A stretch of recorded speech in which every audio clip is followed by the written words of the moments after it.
Hey, ¿qué tal? Bienvenidos a otro episodio de Psicovidades. Hey, ¿qué tal? Esto es Psicovidades, el podcast donde no existen las preguntas obvias. Hoy vamos a hablar de un tema que es un poco tabú y es la psiquiatría infantil. Para el día de hoy nos acompaña la profesional Cristina Suárez. Bienvenida. Muchas gracias. Me presento, mi nombre es Cristina Suárez. Yo soy médico de la Universidad Nacional de Colombia. Estudié psiquiatría en la Universidad del Rosario y me subespecialicé en psiquiatría de niños y adolescentes en la Universidad Javeriana. Bueno, actualmente pues me dedico a hacer psiquiatría de niños, niñas y adolescentes en diferentes unidades de salud mental y acá en Psicojor lo que hacemos es la consulta, pues particularmente para esta población. Ok, perfecto, muchas gracias. Bueno, todos los que nos están escuchando, tráiganse un cafecito, una aromática, porque esto se va a poner bueno. Entonces, vamos a empezar como tratando de desmitificar un poquito como estos miedos que hay alrededor de la Ujú. psiquiatría. Quisiera que empezáramos como, bueno, ¿qué es la psiquiatría infantil en sí?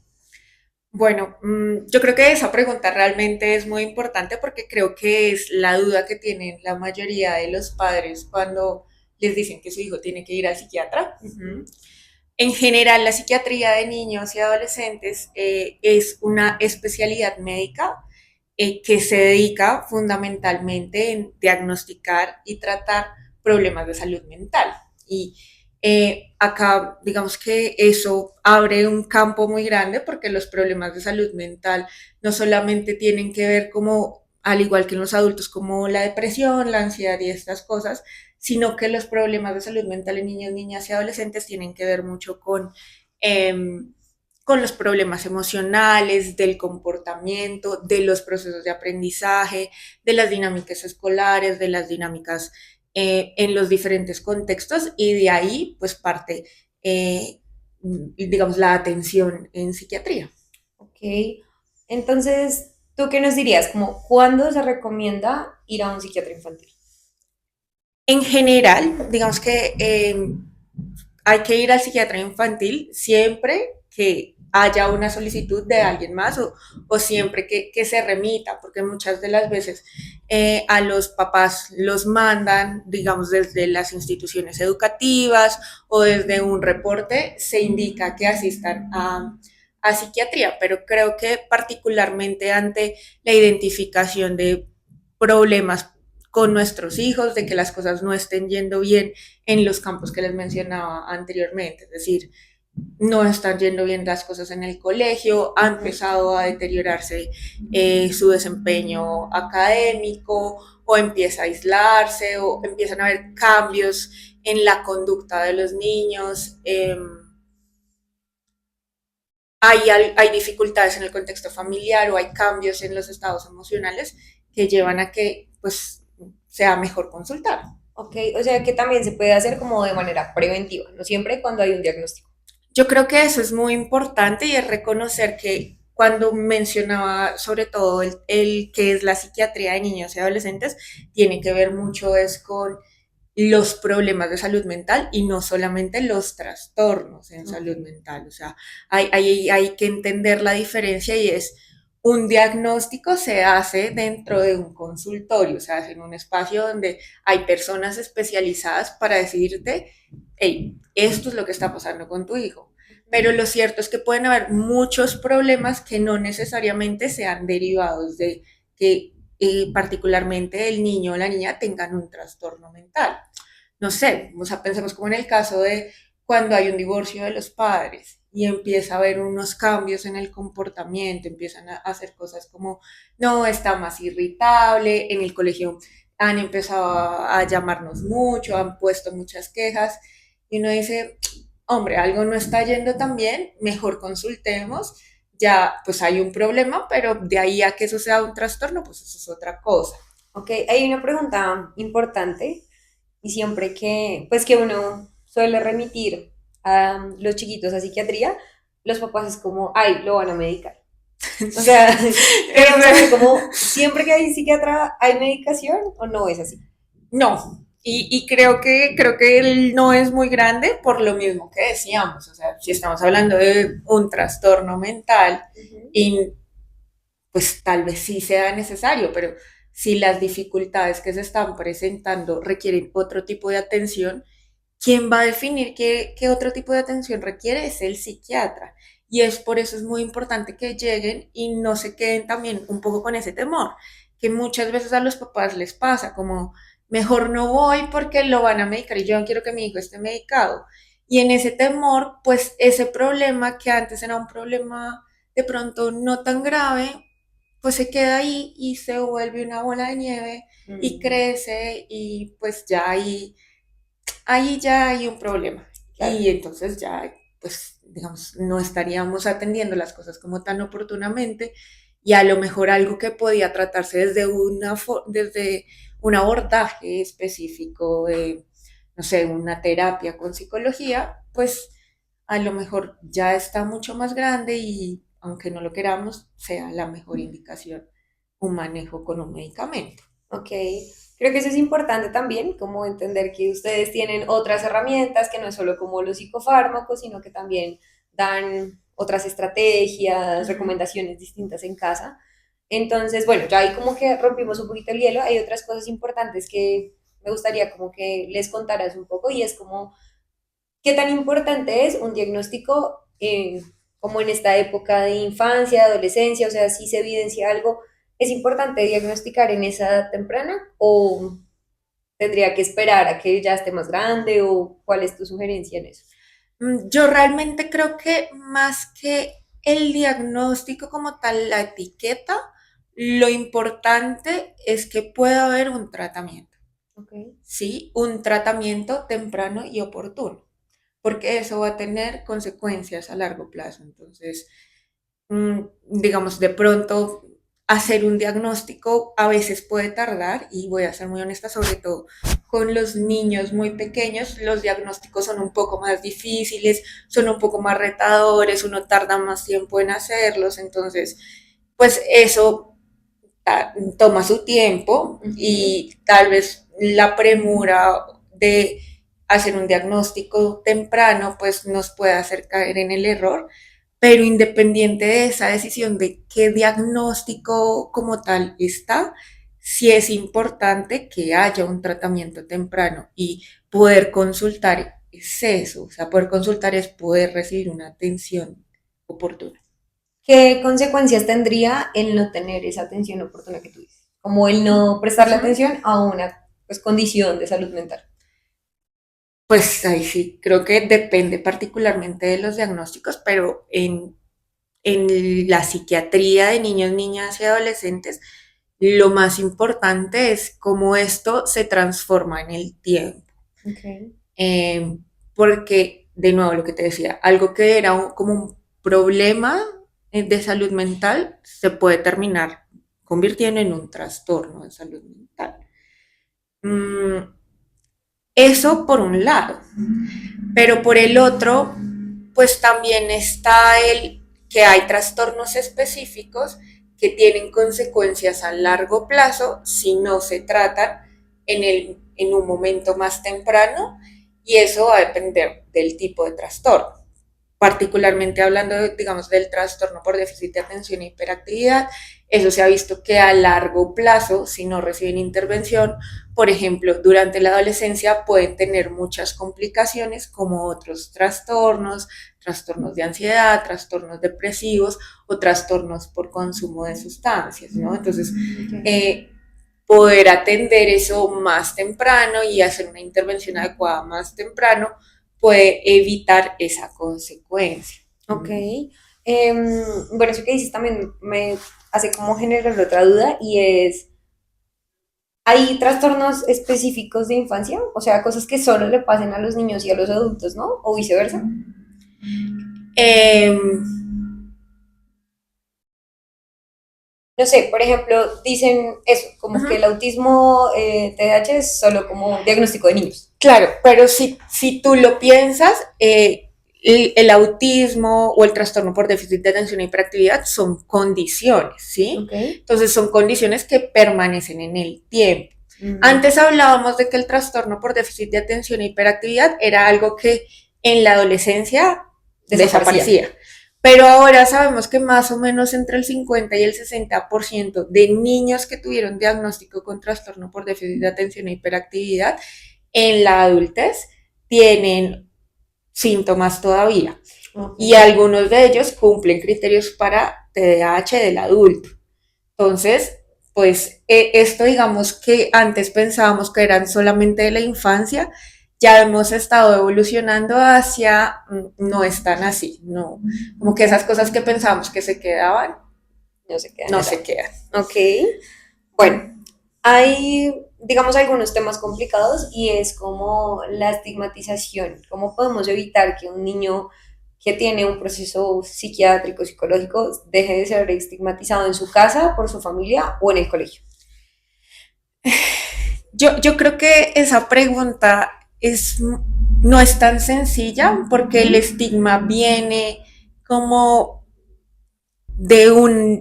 como enraizado en la cultura. Ok. Sí, entonces pues realmente más que evitarlo, porque el estigma está ahí, yo considero que lo que hay que hacer es enfrentarlo.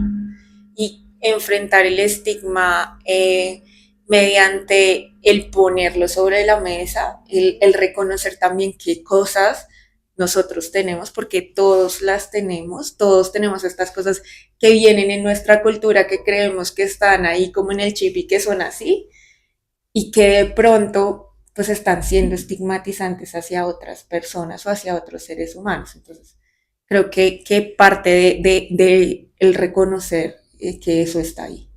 O sea, que tú crees que podría trabajarse como de manera conjunta, como colegio, padres, psicólogos, psiquiatra, ¿eso tendría algún beneficio?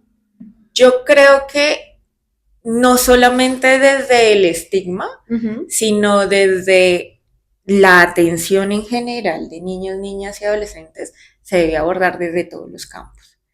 Y aquí sí soy muy enfática en decir que particularmente, ojalá fuera también para los adultos, pero particularmente con los niños, niñas y adolescentes, hay que trabajar de forma integral, donde estén todas las personas y donde se estén considerando todos esos campos que están influyendo en lo que está pasando. Entonces, claro, con los colegios, que particularmente siento yo que el tema del estigma en colegios y esto sobre todo con los trastornos del aprendizaje es muy grande, pero ocurre en general con todos los trastornos mentales, ¿no? Entonces, cómo el colegio toma un rol muy importante para que los niños puedan estar, puedan convivir, puedan integrarse dentro de la sociedad y cómo ese rol que están tomando esos adultos, docentes, orientadores, va a ser fundamental para que eso ocurra, pues también va de la mano de, hombre, qué cosas están siendo estigmatizantes de los docentes, de los psicoorientadores, de las directivas de los colegios. Okay. Entonces, pues, de entrada ahí decir que esto que hacemos en psiquiatría se queda en el consultorio, pues no tanto. Puede que el diagnóstico lo hagamos en el consultorio, pero la psiquiatría está fuera de él también. Okay. ¿No? Desde ese trabajo con los colegios, desde ese trabajo con papás, además, porque lo que mencionabas ahorita, yo creo que los papás son casi que el 50% del trabajo y trabajar con los papás, pues tú lo sabes también que trabajar con los papás es complicado sí, y es parte importante y una parte importante dentro de los procesos terapéuticos. A veces es el temor de ellos, ¿no? También como de recibir un diagnóstico para su hijo y es como un poco el tema de que no puede salir, no sé, en un almuerzo en la mesa y se habla de, es que el hijo de tal tiene TDAH. Ay, con razón es así. Entonces, como que también hay cierto temor en los papás y creo que también eso es importante, que tengan como esta invitación a más allá de salir de tu diagnóstico, de lo que pasa con tu hijo, es como ver que tenga una buena calidad de vida, cómo lo puedes tú ayudar. Y para eso me parece importante que de pronto tú les puedas decir, bueno, ¿qué preguntas tú crees que ellos deben hacerle a un psiquiatra en una consulta? Que a veces los papás van y no preguntan, solo se quedan callados, solo escuchan, pero como que por temor no hablan más allá. ¿Qué pregunta sería una buena pregunta para un psiquiatra? Yo creo que lo más importante de esa pregunta que tú estás poniendo es que pierdan el miedo y pregunten todo lo que se les ocurra, porque de verdad hay muchas veces que uno se queda como en el monólogo de explicarles no, y entonces los trastornos son esto, y lo que vamos a hacer es que le vamos a dar tal cosa, y le vamos a mandar a tales terapias, y nos vemos en tanto tiempo, y váyase para su casa. Y uno los vuelve a ver en un tiempo y no entendieron nada. Okay. Entonces es como, si no entiendes, pregunta. Si hay algo con lo que no estás de acuerdo, que lo puedas decir. Porque también, y esto es algo que yo sé que a veces a nosotros también nos pasa como profesionales, sobre todo porque pues también somos médicos y tenemos como un concepto muy rígido de pues esto es lo que hay que hacer y es mejor que lo hagas y si no estás de acuerdo, pues nada, como es la decisión y se acabó. Y eso lleva también a que muchas veces los papás digan, no, pues voy a buscar otra consulta, otra persona que me diga otra cosa. Y tal vez pueda ser mucho más ¿Provechoso? provechoso para las papás que haya esta interacción de, bueno, no estoy tan de acuerdo con el medicamento o no estoy tan de acuerdo con esta indicación y tratar de resolverlo lo más posible antes de que, pues, de que se vuelva una barrera en esa relación y un niño que necesita ayuda, pues no la reciba porque se puso esta barrera como entre el médico y los papás y pues eso sería muy, muy triste, ¿no? Es muy triste porque pues la verdad es que pasa. Eh, entonces creo que sí, que pregunten O sea, todo. bienvenidas todas las preguntas. Sí, o sea, sí, yo creo que es que el medicamento, perdón por lo que voy a decir, el medicamento va a dejar tonto a mi hijo, pues hombre, que lo pueda decir en el consultorio, porque Bueno, eso no es así. ahora que lo dices, hay algo que me suelen decir mucho en consulta a los papás y ese temor de pronto de llevar a los adolescentes al psiquiatra, es como qué tal se vuelvan dependientes del medicamento. Eso pasa un montón, pero además todo el tiempo y muchas veces lo que pasa es que uno dice como, bueno, que se tome este medicamento y nos volvemos a ver cómo le fue. Llegan, no, No se nunca lo se lo tomó. tomó, porque yo no quiero que mi hijo se vuelva dependiente a nada. Y hay una cosa que hay que reconocer y es, claro, en medicina sí utilizamos medicamentos que generan dependencias. O Ujú. sea, decir que no es negarlo, pero parte de que haya un profesional a cargo es que esa persona debe saber cómo manejarlo, ¿sí? Y debe saber que si lo va a manejar, por cuánto tiempo va a hacer, cómo lo va a retirar. Todo eso tiene que hacerlo ese profesional porque esa es su labor. Ok. Pero ahora, como volviendo a la psiquiatría de niños y adolescentes, pues en los menores de edad no utilizamos ningún medicamento que genere dependencia. Mm, Hay medicamentos, o más bien hay condiciones, que son la mayoría, en las que pues, el medicamento se necesita utilizar por un buen tiempo porque es una condición que va a estar por buen tiempo. Entonces, pues eso hay que reconocerlo, pero eso se hace desde el concepto de que es necesario mientras estén los síntomas. yo creo que eso es importante también y es que nos expliques un poquito, bueno, ¿cuál es esa función de los medicamentos? Porque finalmente es como que a veces también piensan de listo, le mandaron la pasta, ya no tiene que ir a terapia, ya no tiene que hacer nada, solo con la pasta se reguló y ya, se va a portar bien. Eso también pasa un montón. Y ahí también es importante, pues los medicamentos, hay una variedad importante de medicamentos y cada uno tiene su función diferente y Ujú. dependiendo de la situación particular se van a usar los medicamentos. Eh, pero hay algo que sí es clarísimo y que tú lo sabes. La cosa es que ningún medicamento cambia lo que uno está pensando, ¿no? Que eso es, ahora que lo mencionamos, eso es otro de los mitos que tienen mucho los papás y la gente del común, ¿no? Es que el medicamento le va como a cambiar la personalidad, como que va a dejar de ser él.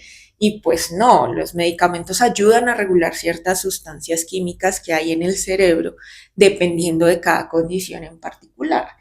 Eh, pero de ahí a que vaya a cambiar la forma como piensa, la forma como enfrenta las cosas, la forma como reacciona con las cosas o que las cosas le dejen de doler, pues eso no va a pasar con un medicamento. De ahí que digamos que la atención en psiquiatría no solamente es un pepiatra, como decía un profesor mío, de solamente mandar y mandar medicamentos, sino de hacer una atención integral. Y esa atención integral dice, bueno, hay que manejarlo, hay que manejar este punto en particular con un medicamento, pero este otro punto hay que manejarlo desde los procesos terapéuticos, de psicología, de fonoaudiología, de terapia ocupacional, todas esas personas que hacen parte de los procesos, pues que van a estar ahí y que van a ser importantes dentro del tratamiento, ¿no? Y que no es solamente vaya y tomes esta pastica y vaya para su casa, que así ya todo va a estar bien. Ok, y eso también es muy importante y muy valioso. Creo que entiendan que todo es importante y necesario, como que no se remite por querer remitir y ya, sino porque tiene una función importante cada profesional. Bueno, yo quería agradecerte obviamente por todo el conocimiento que nos brindaste, por pues la intervención que tuviste y creo que a todos nos ampliaste un poquito más ese concepto, porque incluso a veces nosotros tampoco conocemos mucho más allá y quisiera saber de pronto qué les dirías a los papás que nos están viendo en estos videos, de pronto a los cuidadores de algunas otras personas, a los que tienen sobrinos, como cuál sería esa forma de cerrar este capítulo que consideras que sea como la reflexión del día hoy en cuanto a la psiquiatría. Bueno, yo creo que esta pues es una invitación también para todas las personas que nos están escuchando a buscar un poco más y a preguntarse mucho más sobre qué es la salud mental.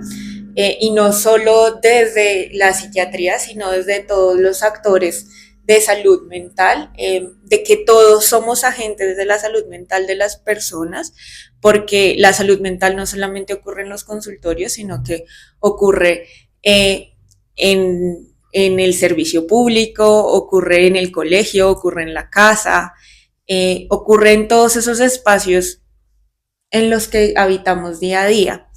Entonces, pues nada, mi invitación es a que abramos un poquito más el corazón y los oídos y nos reflexionemos qué es lo que necesitamos. Y si en este momento hay alguien que sienta que necesita una ayuda o que tiene la curiosidad o que se pregunta de, ¿será que algo le está pasando a mi hijo? Que si está dudando es porque hay algo que está ahí y que es mejor preguntar, es mejor consultar y es mejor saber qué está pasando a que se vuelva una bola de nieve y después nos enfrentemos a un problema mayor. Nada perdemos con preguntar y con pues, saber qué está pasando de fondo y qué podemos hacer para que las cosas siempre estén mejor. Sí, dicen por ahí que la peor diligencia es la que no se hace. Así es, Mejor. entonces es mejor pecar por exceso que por defecto. Exacto. Bueno, Cristina, cuéntanos, pues para las personas que te están viendo, ¿cómo pueden agendar una cita contigo? Bueno, pues para todos los que nos están viendo ahorita, pueden agendar una cita desde el número de WhatsApp de Psicojor. Estamos ahí atentos y dispuestos para ayudarlos y pues piden una consulta con la psiquiatra infantil, mi nombre es Cristina Suárez. Nos vemos en el consultorio entonces. Bueno, muchas gracias a todos los que nos escucharon desde su casa, en el bus, en su lugar de trabajo, donde estaban. Esperamos volver a tenerlos pronto acá en nuestro podcast. Gracias, Cristina, por colaborarnos con este podcast también. No, a ustedes muchas gracias por la invitación y espero que se puedan abrir más espacios como este donde todas las personas podamos hablar de salud mental. Recuerden que este es un capítulo más de Psicoviedades, el podcast donde no existen las preguntas obvias. Adiós.